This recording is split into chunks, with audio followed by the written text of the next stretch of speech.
व्यासाय विष्णुरूपाय व्यासरूपाय विष्णवे नमो वै ब्रह्मनिधये वासिष्ठाय नमो नमः।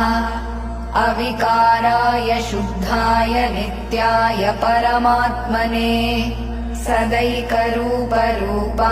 विष्णवे सर्वजिष्णवे यस्य स्मरणमात्रेण जन्म संसारबन्धनात् विमुच्यते नमस्तस्मै विष्णवे प्रभविष्णवे। ॐ नमो विष्णवे प्रभविष्णवे। श्रीवैशम्पायन उवाच श्रुत्वा धर्मानशेषेण पावनानि च सर्वशः युधिष्ठिरः शान्तनवम् पुनरेवाभ्यभाषत।